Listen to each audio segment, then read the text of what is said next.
The Broken Bond, one shot. Hey guys, this is my first story. Well, no really, since I deleted my boring ones. Anyways, I'm a YouTuber who finally comes back to fanfiction to make better stories. Most of my stories will either be inspired or made up ones. I don't really do fanfics, but I think this is sort of like a fanfic. This is a Naruto-inspired story. Some people from the Naruto series will be seen throughout this short story, but they are not the main focus. This is a sad story about a girl and her sister, and they start to lose their bond they used to share. It happens during the 4th Great Ninja War in the Leaf Village. I picked up a pair of strong, sturdy ropes and a chair. I wanted to surprise my sister because I felt like it was time for a surprise. Ever since the 4th Great Ninja War started, we started to lose the bond we once shared when we were younger. Whenever I wanted to play with her, she would always say she was busy. Whenever I arrived home, she was never there, and whenever she arrived back home, she would always say, "I'm too tired to play with you." I tried to ignore the fact that this was happening, and decided to find my own happiness like Naruto did. The first time I met him, he was eating at Ramen Ichiraku, a small restaurant that serves ramen. It was me and my sister ever being at a restaurant. Since I never tasted ramen before, I was kinda scared, and since my sister left me to go and get some toys, I was all alone. Yeah, there was that fat old guy and his daughter, but I barely know them. That was until he came. A blonde kid with an attitude who was wearing an orange suit came in, and who knows how many bowls of ramen he ate. But I was sure it wasn't just a bowl.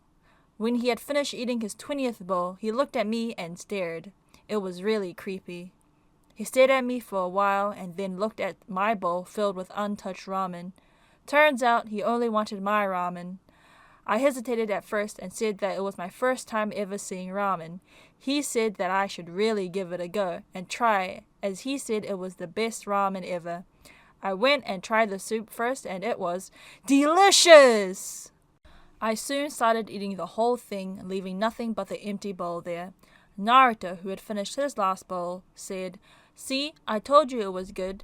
By the way, what's your name?" I told him my name and asked for his. He said his was Naruto Uzumaki and I'm gonna become Hokage. As I ordered a takeaway version of the ramen, someone girl with pink hair and a big forehead came along and started shouting at Naruto.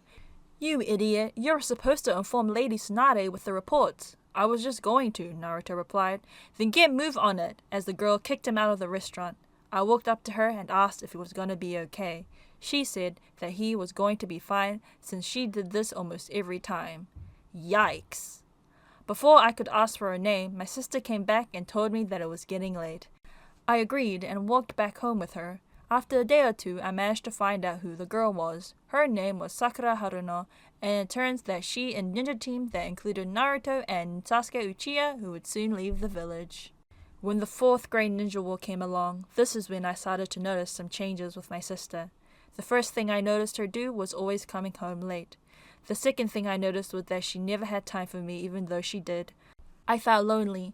My grandmother said it would be alright, but I didn't believe her. I even cried on a raining day because I knew that me and my sister lost the bond we once shared. But I decided not to give up, because my role model Naruto would never give up. I thought that there was still time to change the bond and make it even closer. I decided to follow my sister one night. Yes, it was nighttime. She apparently said that she was going to be taught on how to be a really good artist. My grandmother believed her, but I didn't, so I decided to follow her. A bunch of pictures slipped through my mind on what my sister was really doing. Was she drug dealing? Or was it that she found love? I was so curious that I almost lost my balance. My sister arrived at a small house that wasn't far from here. She entered. I sneaked in and silently followed my sister to the basement of the house. I was in for a surprise. I saw 4 other girls with her, the popular ones from the academy. What was she doing with these snobs? I wondered. The blonde one asked my sis if she could make a dress to impress. That didn't bother me, but the next one made me froze. "Are you still hanging out with that idiotic sis?" "Nope, she a loser." "What? I can't believe that this was happening." "Well, if you wanna be popular like us, give your sis the silent treatment next time you see her, okay?" My sis replied with a shocking yes. My sister betrayed me just so she could be popular. Startled by the fact that my sis no longer cared for me, without thinking I ran out of the basement angrily, which grabbed my sis and the snob's attention. I barely escaped, but I was still angry. When we were younger, my sister and I would always make fun of how the snobby the popular girls were, and now she hanging out with them to become popular. This wasn't the sis I used to know. I locked my bedroom door and placed a chair in the middle of the room. I made a little loop with the rope, big enough to fit my head through, and hanged it up on the ceiling fan. Yes, you guess it. I am going to commit suicide. I had no other choice. I have permanently lost the bond with my sis, and now I have nothing left but myself. I could handle it anymore. I go onto the chair and slipped my head through the loop. All I needed to do now was jump.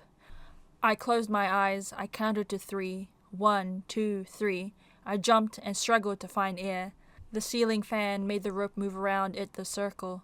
My death was going to be suicide.